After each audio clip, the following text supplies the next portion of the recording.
स्वागत है आपका धनगढ़ केमिस्ट्री क्लास के अंदर। आज मैं 12th का फर्स्ट चैप्टर की जो आपकी फर्स्ट वीडियो थी उसका सेकंड वीडियो स्टार्ट करने वाली हूँ। उसी को कंटिन्यू करते हैं अपन आगे। जीवों में जनन जो अपना 12th का फर्स्ट चैप्टर है उसी को कंटिन्यू करते हैं। लास्ट वीडियो में अपन ने देखा था अलैंगिक जनन।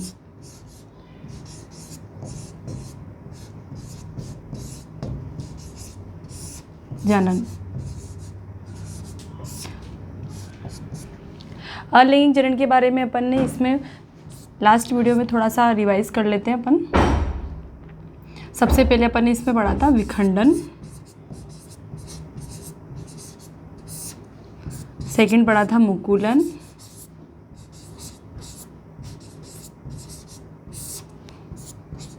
थर्ड पढ़ा था बीजाणु जनन,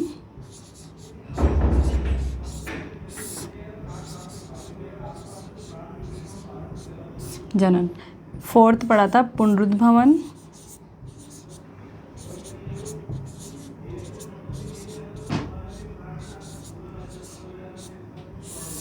भवन, और इसके बाद पढ़ने था कायिक जनन।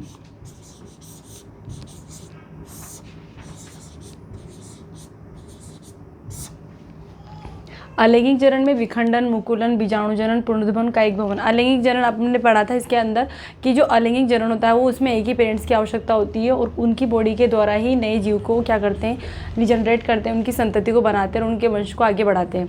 तो ये तो अपन ने कंप्लीट कर लिया था इसके पहले वाले वीडियो के अंदर। अब आज अपन पढ़ने वाले हैं कायिक जनन के बारे में जो ओनली प्लांट के अंदर ही होता है। कायिक जनन भी एक तरह से अलैंगिक जनन ही है, लेकिन इसके पहले मैं आपको एक अनिषेक जनन के बारे में बताने वाली हूँ। अनिषेक जनन क्या होता है? अनिषेक जनन भी एक प्रकार का अलैंगिक जनन ही है। आपने हनी बी यानी मधुमक्खी को देखा होगा। मधुमक्खी के अंदर आपने उसके छत्ते में देखा होगा तीन तरह की, उसके अंदर मधुमक्खी में तीन तरह की वैरायटी पाई जाती है। एक होती है रानी मधुमक्खी,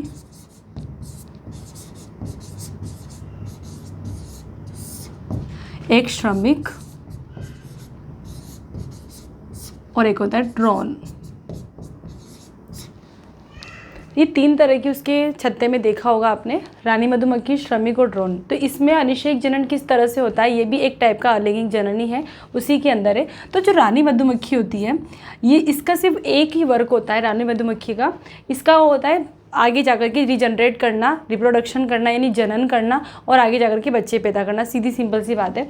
श्रमिक का वर्क होता है पूरे छत्ते को मेंटेनेंस करना, उसको कंप्लीट करना, श्रमिक का वर्क होता है। ड्रोन का होता है जो रानी मधुमक्खी होती है उसके साथ मेटिंग करना, उसी के साथ इंटरक्रॉस करना यानी उसी के साथ मेटिंग। तो यहाँ पे जो रानी मधुमक्खी है वो छत्ते में एक ही पाई जाती है। तो इसमें किस तरह से अनिषेक जनन को अलैंगिक जनन होता है वो अपन समझते हैं। तो रानी मधुमक्खी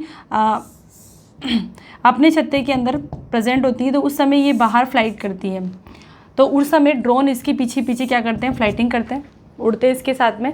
और जो ड्रोन इसके साथ में मेटिंग करता है वो इसके साथ में कंप्लीट मेटिंग करता है। बाकी जो ड्रोन होते हैं वो वापस लौट आते हैं अपने छत्ते पे।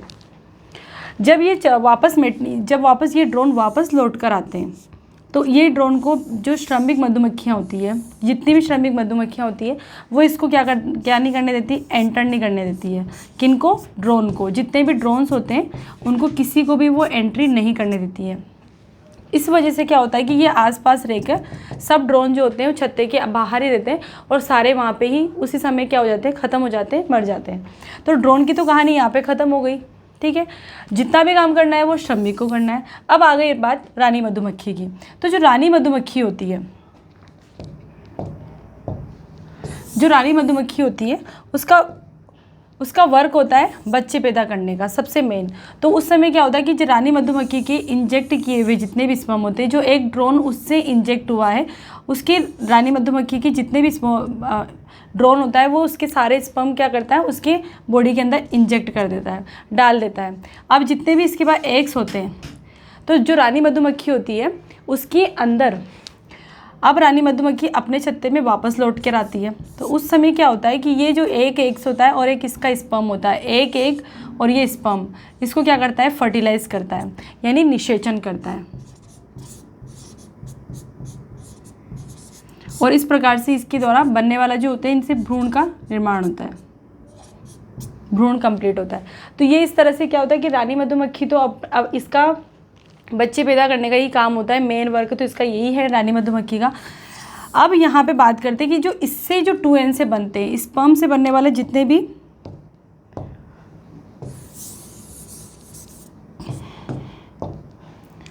तो यहाँ पे शुक्राणु प्लस अंडाणु,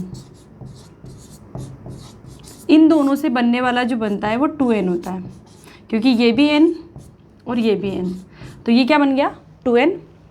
ठीक है, तो इनसे जो बनता है 2n से जो बनने वाली जो मधुमक्खियाँ हैं वो एक तो रानी बनती है और क्या बनता है श्रमिक। श्रमिक, इनसे बनने वाली जो मधुमक्खियाँ हैं वो क्या बनती है, रानी बनती है एक तो, और श्रमिक बनते हैं इनसे। थोड़ा सा ऊपर लिख देती हूँ, श्रमिक। ठीक है, तो ये दोनों कैसी होती है 2n वाली। तो ये तो एक तरह से आप सोच रहे होंगे कि लैंगिक जनन हो गया, लेकिन अब यहाँ पे क्या होता है कि कुछ जो शुक्राणु होते हैं वो क्या हो जाते हैं, ख़त्म हो जाते हैं। ये ख़त्म हो गए, बिल्कुल फिनिश हो गए। तो अब जो रानी मधुमक्खी के पास जो अंडाणु होते हैं, जो एग्स होते हैं, वही आगे जा कर के क्या बनाते हैं, ड्रोन बनाते हैं। वही आगे जाकर मतलब बिना निषेचन के आगे जा कर के ऑफ स्प्रिंग या संतति का निर्माण होना क्या कहलाता है, अनिषेक जनन कहलाता है। तो यहाँ पे जो ओनली एग्स से जो आगे जा कर के जो ड्रोन बनेंगे वो कैसे होते हैं, एन वाले। तो जो ड्रोन होते हैं वो क्या होते हैं, एन वाले होते हैं। तो यहाँ पे जो, और ये कैसे होते हैं, फर्टाइल होते हैं। फर्टाइल होते हैं, आगे जनन कर सकते हैं। फर्टाइल का मतलब होता है जो निषेचन की क्रिया कंप्लीट कर सके, क्योंकि ड्रोन ही रानी मधुमक्खी के साथ में इंटरक्रॉस करता है, मेटिंग करता है। तो जो अनिषेक जनन का है कि ये एक तरह का अलैंगिक जनन है, लेकिन यहाँ पे देखा है कि यहाँ पे एक ही एग के द्वारा, ओनली स्पर्म की कोई जरूरत नहीं है, एग के द्वारा ड्रोन बन रहा है यहाँ पे, और वो कैसा होता है, एन वाला होता है, लेकिन फर्टाइल होता है। बट यहाँ पे जो श्रमिक होता है 2n होने के साथ में ये क्या होता है, बंधे होता है। ये किसी के साथ में मेटिंग नहीं कर सकता है। स्टेराइल होता है तो ये किसी के साथ में मेटिंग नहीं कर सकता है। और फर्टाइल का मतलब होता है जो किसी के साथ में, रानी मधुमक्खी के साथ में मेटिंग कर सकता है, इंटरक्रॉस कर सकता है, और उसके द्वारा जो बनने वाली जो मधुमक्खियाँ होंगी वो रानी मधुमक्खी और श्रमिक बनेंगे। ठीक है, तो ये तो हो गई अपनी अनिषेक जनन की बात। अब आगे पढ़ते हैं अपन कायिक जनन।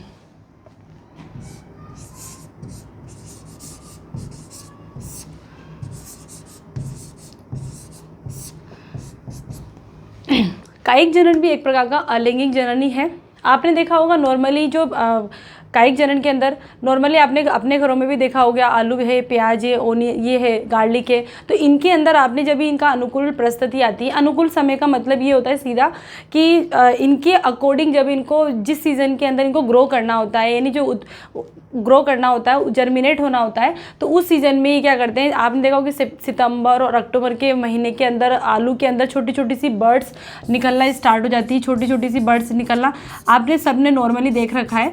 तो वो बर्ड्स होती है, इसको अगर अपन काट करके अलग लगा दिया जाए तो एक नया पौधा यहाँ से क्या हो जाता है, जर्मिनेट होना स्टार्ट हो जाता है। तो यहाँ से इस तरह से क्या होता है कि अपने को यहाँ पे स्पर्म की या अंडाणु की किसी की कोई ज़रूरत नहीं है, सिर्फ ओनली कायिक भाग से उसकी बॉडी के पार्ट्स के द्वारा। अब वो बॉडी पार्ट्स क्या हो सकते हैं, उसका तना हो सकता है, उसकी पत्ती हो सकती है, और उसकी जड़ हो सकती है, मतलब स्टेम, रूट और लीफ के द्वारा भी अपन कायिक जनन कर सकते हैं और एक न्यू जनरेट पौधे को जन्म दे सकते हैं यहाँ पे।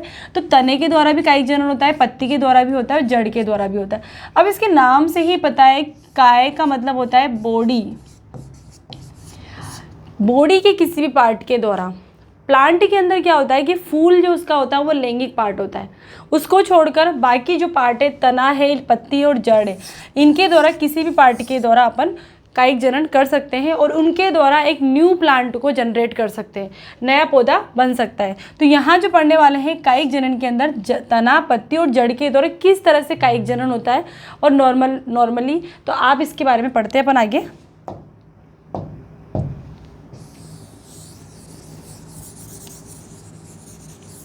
चलो आगे देखते हैं अपन इसके बारे में। तने के द्वारा फर्स्ट, एक मिनट,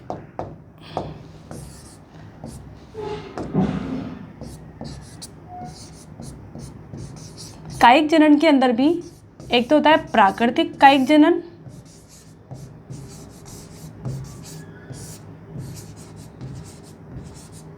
और एक होता है कृत्रिम कायिक जनन, आर्टिफिशियल।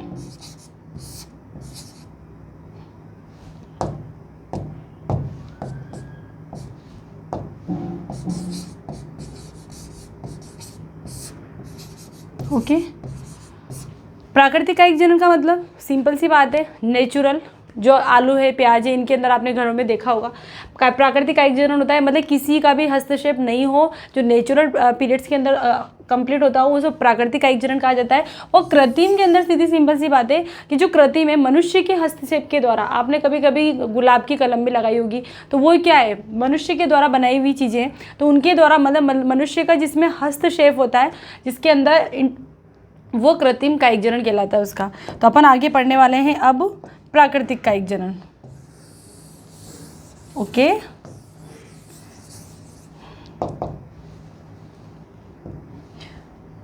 सबसे पहले पढ़ते हैं इसमें तना।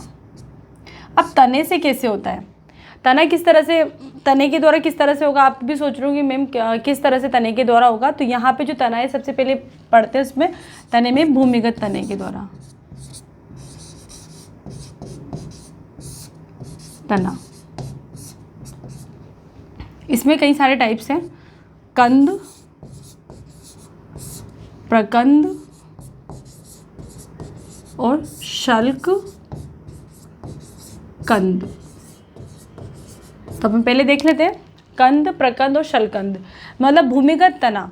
अब आप सोच रहे होंगे कि तने से किस तरह से अपन आगे जाकर के एक न्यू प्लांट जनरेट कर सकते हैं। तो कंद के द्वारा किस तरह से होगा, कंद के द्वारा, तो यहाँ पे देख लो पहले कंद, ट्यूबर जिसको अपन बोलते हैं। तो आपने देखा होगा आलू, सब ने देख रखा है, आलू सब ने देख रखा है। तो इसका जो जनरेट होने का जो मंथ होता है वो सितंबर से अक्टूबर के मंथ में होता है। ये अपने आप अगर घरों में ये रखा हुआ है, घर में रखा हुआ है, तो ये आगे जा कर के उसका जब सीजन आएगा, अनुकूल परिस्थिति आएगी, अपने आप इसमें से बर्ड्स निकलना स्टार्ट हो जाएगी, छोटी छोटी सी बर्ड्स निकलना स्टार्ट हो जाएगी। और वहाँ से अगर इसको काट करके, इस वाले पार्ट को काट करके अगर इसको ज़मीन में या सॉइल के अंदर ग्रो करवा दिया जाए, तो वहाँ से एक नया प्लांट स्टार्ट होना शुरू हो जाएगा, प्लांट बनना स्टार्ट हो जाएगा। तो ये कैसे जर्मिनेट होता है, तो यहाँ तना है। अब यहाँ पे बात करते हैं इसकी जो प्लांट होती है, यहाँ पे इस वाले भाग में, तो इसका जो तना होता है वो अंडरग्राउंड चला जाता है, वो रूट्स नहीं होती है, अंडरग्राउंड चला जाता है।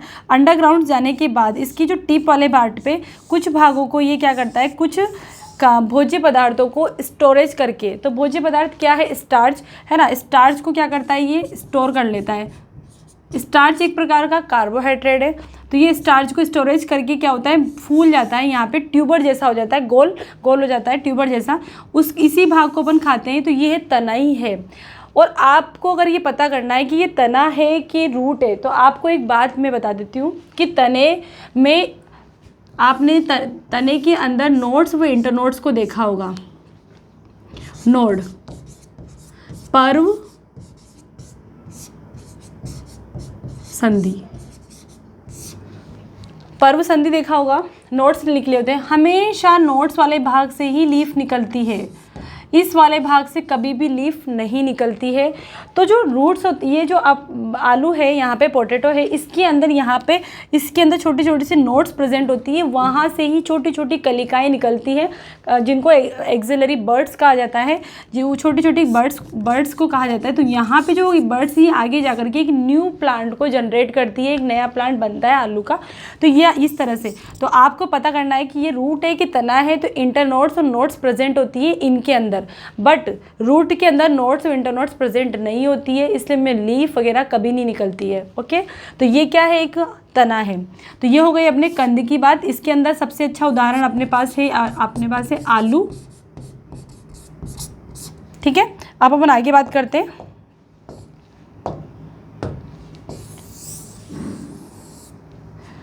भूमिगत तने में प्रकंद,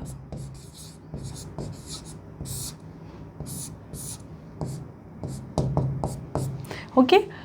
प्रकंद जो होता है, आपने देखा होगा इसके अंदर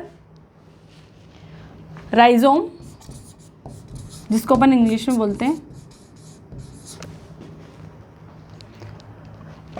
आपने देखा होगा कि अदरक को सबने देख रखा है नॉर्मली, इसके अंदर छोटी छोटी सी इंटरनोड्स प्रेजेंट होती है।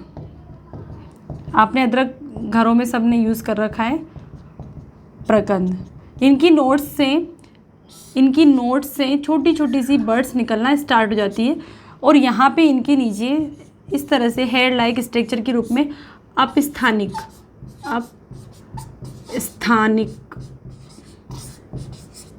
जड़ पाई जाती है। अपस्थानिक जड़ें पाई जाती है और ये नोट्स होती है जिनके द्वारा ये क्या करते हैं, नोट्स, जिनको अपन बोलते हैं पर्व संधि। आगे जाकर के क्या करेगी, पर्व संधि आगे जाकर के क्या करेगी, वहीं से ही आगे जाकर के नया छोटी सी बर्ड्स निकलेगी और वहाँ से न्यू प्लांट जनरेट होगा। तो जो अदरक होता है, प्रकंद में सबसे अच्छा उदाहरण है इसका अदरक। तो इसके अंदर इंटरनोड्स प्रेजेंट होती है, इसलिए ये भी एक तना है, तने के रूप में काम करता है। ठीक है, तो ये हो गए प्रकंद की बात। इसके पहले अपन ने कंद की बात करी थी। इनके एग्जाम्पल वेरी इंपॉर्टेंट है क्योंकि डायरेक्ट एग्जाम्पल ही इनके एग्जाम में पूछे जाते हैं अपन से।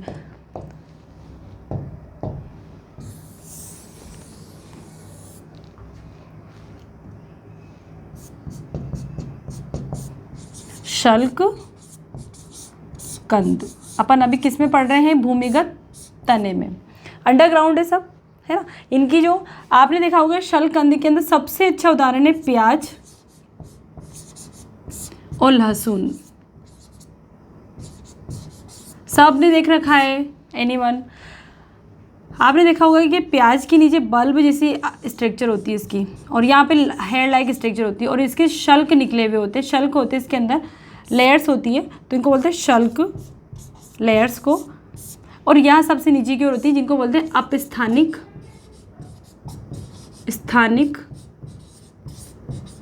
जड़। अभी बताऊंगी अपस्थानिक रूट्स क्या होती है, मुसला रूट्स क्या होती है, लेकिन इसके पहले थोड़ा सा पढ़ लेते हैं। तो शल्ककंद के अंदर प्याज और लहसुन क्या आता है, इसके अंदर बल्ब लाइक स्ट्रक्चर होती है। लहसुन का भी बल्ब लाइक यानी गोल संरचना होती है, बल्ब की जैसी संरचना होती है। इनको शल्ककंद कहा जाता है, इंग्लिश में इसको बल्ब बोलेंगे अपन। तो इसके शल्क होते हैं और नीचे वाली जो रूट्स होती है, तो ये वाला जो पार्ट्स है वो एक तना है, स्टेम है। बट ये जो नीचे वाली जो आपने देखा हो यहाँ इस वाला जो पार्ट है, ये इसकी हेयर लाइक स्ट्रक्चर होती है जो इसकी रूट्स कहलाती है और अपस्थानिक जड़ें जिनको अपन बोल सकते हैं। तो ये अपन ने भूमिगत तने के अंदर पढ़ लिया। प्रकंद, शल्कंद और कंद, तीनों एग्जाम्पल वेरी इंपॉर्टेंट है क्योंकि इन्हीं एग्जाम्पल से क्वेश्चंस पुटअप होता है। थ्योरी नहीं पूछी जाती है, एग्जाम्पल ही इनके एग्जाम में पूछे जाते हैं। आगे पढ़ते हैं अपन इसके बारे में।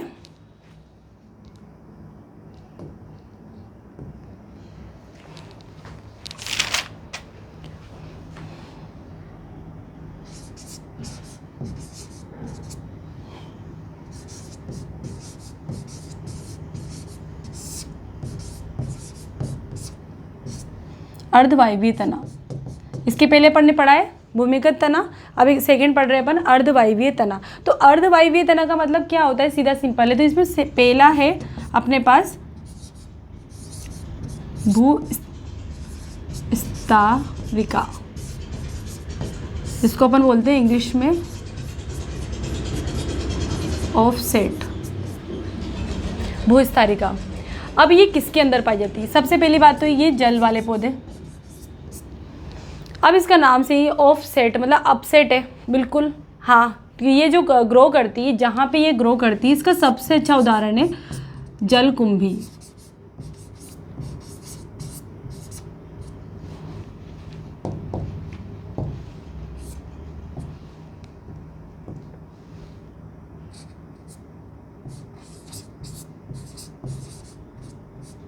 जलकुंभी नॉर्मल वाटरवे में आपने देखा होगा, जो पॉन्ड्स है जहाँ पे रुका हुआ पानी है, वहाँ पे आपने जलकुंभी की बहुत सारी उनको ब्रांच को देखा होगा।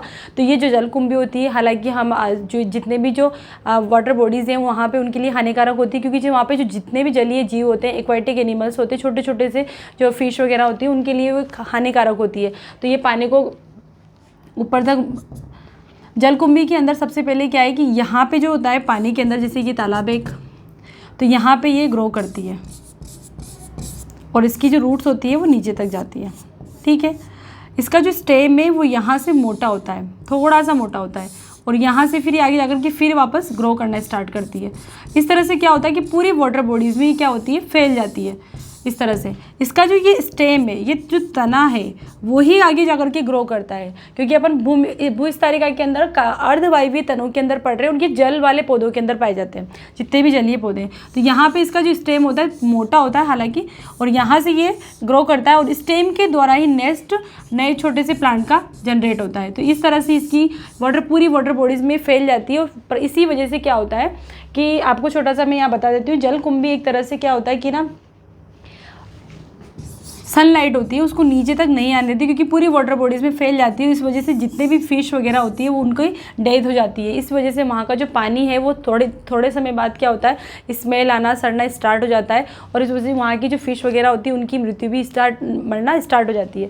तो यहाँ पर अपन बात करें इसकी जलकुंभी की, इसके अंदर ये सबसे अच्छा उदाहरण है इसका, और आप सबने देख भी रखा है, नॉर्मल वाटरवेज में देख रखा होगा, छोटे जहाँ पे पानी रुका हुआ होता है अधिकतर वहाँ पे ये ग्रो करती है, रुके हुए पानी में अधिकतर ये ग्रो करती है।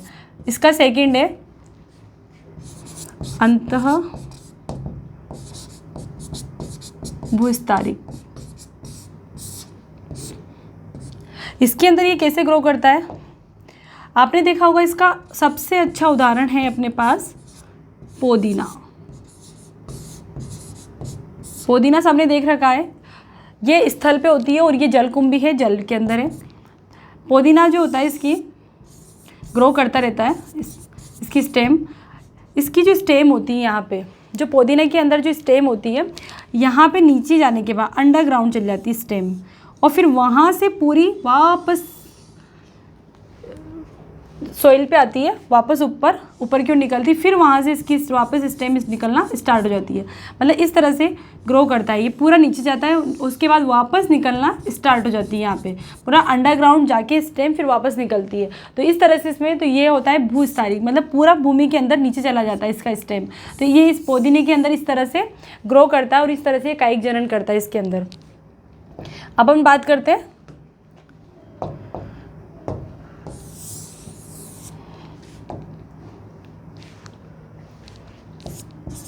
ऊपरी भूस्तारिका। ओके फ्रेंड्स, ऊपरी भूस्तारिका में बहुत अच्छा उदाहरण है अपने पास, सबसे अच्छा है घास, सबने देख रखी है, खट्टी बूटी,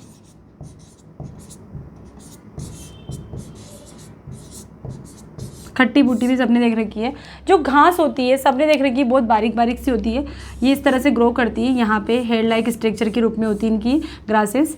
बस इसमें ये दोनों में डिफरेंस इतना है कि भूस्तारिका और ऊपरी भूस्तारिका में इसमें जो स्टेम का जो तना होता है, इसकी जलकुंभी का जो तना होता है वो इस तरह से यहाँ पे ये मोटा होता है, लेकिन घास में ये बिल्कुल पतला होता है, ये मोटा होता है और यहाँ पे इसका बिल्कुल पतला होता है, और इस तरह से ये ग्रो करती है घास। ये इसका बिल्कुल पतला होता है यहाँ पे, और इसका ये थिक होता है यहाँ पे। दोनों में बस इतना सा अंतर है। हालांकि ये बहुत मुश्किल से सबको याद होता है, क्योंकि बॉटनी का एक चैप्टर है। तो भूस्तारिका, अंतःभूस्तारिका और ऊपरी भूस्तारिका, तो तीनों ही उदाहरण किसके हैं, अपने अर्धवायवीय तनों के हैं। क्योंकि अर्धवायवीय का मतलब क्या होता है, आधा अंदर और आधा भूमि के बाहर की साइड पे। तो कुछ अंदर है और कुछ पार्ट्स इनका बाहर की साइड पे वो ग्रो करते हैं और कायिक जनन करते हैं। ओनली स्टेम के द्वारा ही कायिक जनन होता है, उसके अलावा किसके द्वारा भी इनमें कायिक जनन नहीं होता है। तो ये उदाहरण हो गया अपने इसके बहुत अच्छे से।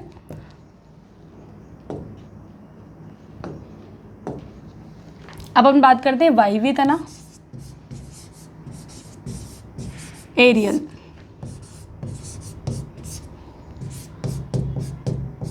थर्ड, तो अपन ने बात कर ली है अभी तक भूमिगत तना, जिसमें अपन ने देख लिया कंद, प्रकंद और शलकंद। ओके, उसके बाद अपन ने बात कर ली अर्धवायवीय तना, जिसके अंदर अपन ने तीनों तरह की देख ली है, भूस्तारिका, अंतःभूस्तारिका और ऊपरी भूस्तारिका। उसके बाद अपन बात करते हैं वायवीय तना। वायवीय तने के अंदर बहुत अच्छा उदाहरण अपने पास है।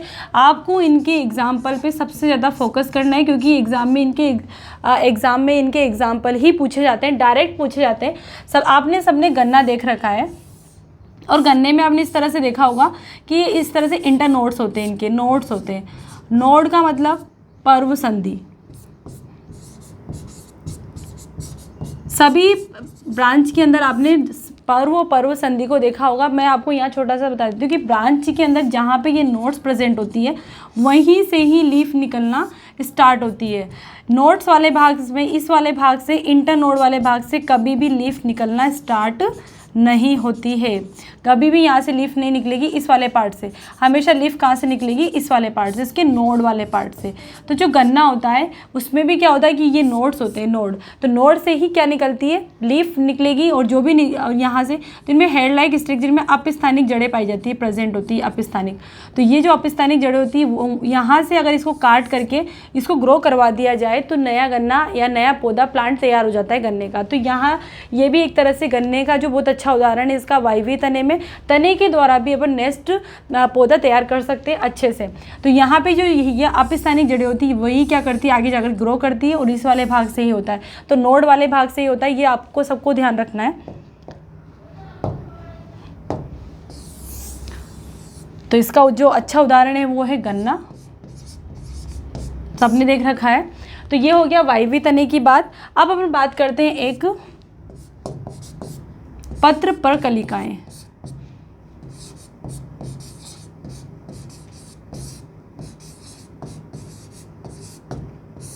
अब पत्र पर कलिकाएं क्या होती है, बल्बिल्स जिनको अपन बोल सकते हैं। तो इनमें क्या होता है कि ये खट्टी बूटी जिसके अंदर ऑक्सीलस, इसका उदाहरण है ये एग्जाम्पल।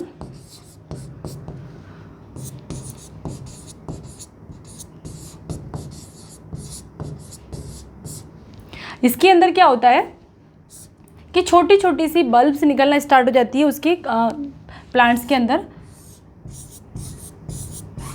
ये साइड एस्ट्रा अपन बोल सकते हैं यहाँ पे, ये इसकी एस्ट्रा साइड्स में ये छोटी सी, ये जो कक्षस्थ कलिकाएं होती है जिनको अपन बोल सकते हैं कक्षस्थ कलिका। इन कलिकाओं को अगर यहाँ से ये ज़मीन पे गिर जाती है तो ये कलिकाएं आगे जाकर के जर्मिनेट होकर एक नया प्लांट बना लेती है। तो इस तरह से जो पत्र प्रकलिकाएं होती है वो ऑक्सीलस यानी खट्टी बूटी के अंदर देखी जाती है। तो वहाँ पे जो छोटी सी बर्ड्स होती है कक्षस्थ कलिकाएं, वो निकल कर अगर वो ज़मीन पे गिर जाती है तो वो आगे जाकर क्या करती है, ग्रो करना स्टार्ट हो जाती है।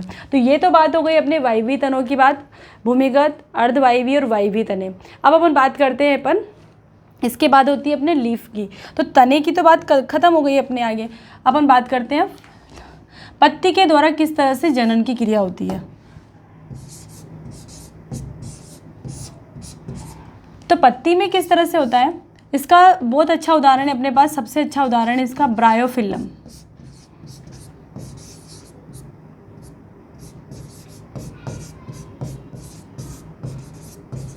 ब्रायोफिल्लम जिसको अपन पत्थर चट्टा भी बोलते हैं। इसके अंदर क्या होता है कि जो लीफ होती है, प्लांट्स के ऊपर लीफ लगी रहती है, तो लीफ की जब वो प्लांट्स के ऊपर ही होती है, जब लीफ प्लांट के ऊपर ही रहती है तो उस समय इनमें क्या होता है कि छोटी छोटी सी बर्ड्स निकलना स्टार्ट हो जाती है। तो ये जब लीफ जो होती है वो जब ज़मीन पे जाकर गिरती है तो वहीं जाकर के जब ये कलिकाएं होती है, कक्षस्थ कलिकाएं होती है छोटी छोटी, तो इनसे नया पौधा बनना स्टार्ट हो जाता है, ये जर्मिनेट हो जाती है और नया पौधा यहाँ से बनना स्टार्ट हो जाता है। मतलब लीफ के द्वारा भी कायिक जनन की क्रिया को करवाया जा सकता है कंप्लीट। तो ये देखा जाता है ब्रायोफिल्लम यानी पत्थर चट्टा के अंदर, उसके अंदर जब वो लीफ जब प्लांट के ऊपर लगी होती तभी ही इनमें क्या होता है कि कक्षस्थ कलिकाएं निकलना स्टार्ट हो जाती है। और जब ये लीफ किसी ज़मीन पे जाकर गिर जाती है तो वहाँ पे जैसे ही गिरती है तो कक्षस्थ कलिकाओं से अपस्थानिक जड़ें निकलना स्टार्ट हो जाती है और वहाँ पे ये ग्रो करके एक नए प्लांट को क्या करती है, जन्म देती है। तो इस तरह से पत्ती के द्वारा भी कायिक जनन करवाया जा सकता है। अब हम आगे पढ़ते हैं रूट के द्वारा किस तरह से कायिक जनन की क्रिया होती है जड़ के द्वारा। लेकिन मैं आपको जड़ पढ़ाने से पहले एक बात बताना चाहती हूँ कि जड़ के अंदर नोड्स व इंटरनोड्स नहीं पाए जाते हैं, इनके अंदर नोड्स भी नहीं होते ना इंटरनोड्स होते हैं। तो नोड्स और इंटरनोड्स सिर्फ तने के अंदर ही पाए जाते हैं, तो उन्हीं के द्वारा लीफ का निर्माण होता है आगे जा करके। तो जड़ के द्वारा किस तरह से इसमें किस तरह से बनता है, लेकिन इसके पहले जड़ के अंदर बात करें अपन तो इसमें दो तरह की जड़ प्रेजेंट होती है। एक होती है मूसला जड़ और एक होती है अपस्थानिक जड़।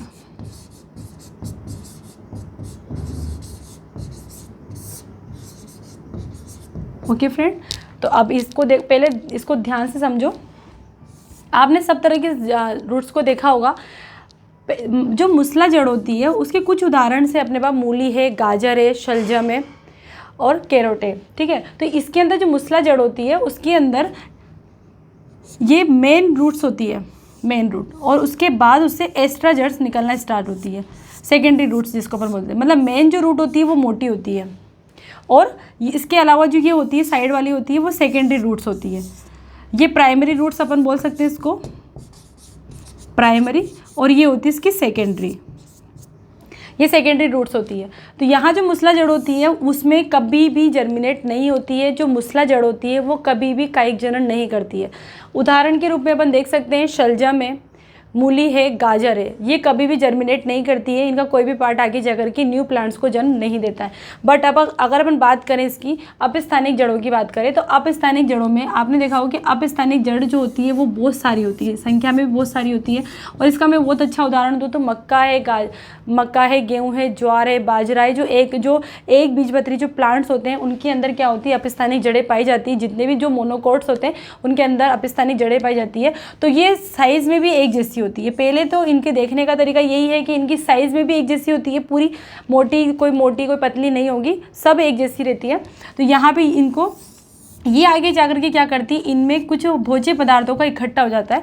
जैसे कार्बोहाइड्रेट इसमें डिपॉजिट हो जाता है। तो इसकी वजह से क्या होती है कि जो अपस्थानिक जड़ें होती है वो क्या हो जाती है, फूल जाती है, और फूलने के बाद इनको अपन खाने में भी काम में लिया जाता है। अब इसका सबसे अच्छा उदाहरण अपन देख सकते हैं।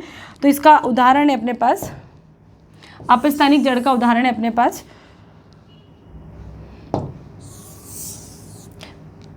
मूसला जड़ का उदाहरण है अपने पास सबसे बढ़िया मूली, शलजम, गाजर, और अपस्थानिक जड़ का उदाहरण है अपने पास मक्का है। लेकिन अगर अपन जो जर्मिनेट होती है उसकी बात करते हैं अपन, तो जो जर्मिनेट होती है उसमें है अपने सबसे अच्छा उदाहरण इसका शकरकंद। शकरकंद के अंदर आपने देखा हुआ है कि जो बहुत सारी ये अपस्थानिक जड़ें इस तरह से निकली हुई होती है इनकी, ये आगे जाकर के फूड को स्टोरेज करके फूल जाती है। और इस तरह से क्या होता है कि इनमें एक साथ खूब सारे शकरकंद का निर्माण होता है, और ये आगे जाकर के जर्मिनेट, इनमें कुछ बर्ड्स निकलना स्टार्ट हो जाती है, और ये आगे जाकर के जर्मिनेट होना, अगर अपन इसको यहाँ से काट करके ग्रो करवा दिया जाए तो न्यू प्लांट्स का जनरेट हो जाता है, न्यू प्लांट्स बनना स्टार्ट हो जाता है। लेकिन आपको यहाँ पे बहुत अच्छी से ये ध्यान रखना पड़ेगा कि जितनी भी कायिक जनन होता है वो ओनली अपस्थानिक जड़ों में ही होता है।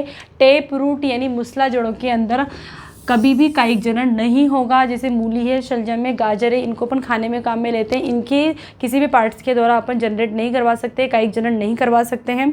ओनली इनकी किस भाग से करवा सकते हैं, अपस्थानिक जड़ों से जो बनने वाले जो पार्ट्स होते हैं उन्हीं के द्वारा करवा सकते हैं। अब आपके दिमाग में ये आ रहा हो कि मैम मूसला जड़ कैसे बनती है और अपस्थानिक जड़ कैसे बनती है, तो अपन थोड़ा सा इसके बारे में देख लेते हैं कि कैसे बनती है।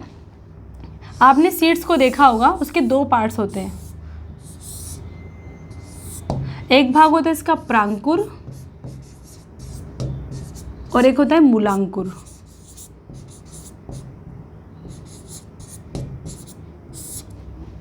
जो प्रांकुर वाला भाग होता है वो बनाता है प्रह। सीधी बात है, जमीन के ऊपर वाला जो पार्ट है, जमीन के ऊपर वाला जो पार्ट है वो होता है प्रहो। चाहे वो उसकी लीफ हो या उसकी वो ब्रांच हो या उसका वो फ्लावर पार्ट हो, कुछ भी हो, ये पूरा जो पार्ट होता है वो क्या कहलाता है, इसका प्रहो। इसके नीचे के जो अंडरग्राउंड्स वाला पार्ट होता है वो इसका क्या कहलाता है, मूलांकुर। वो किससे बनता है, मूलांकुर से, सीड्स के।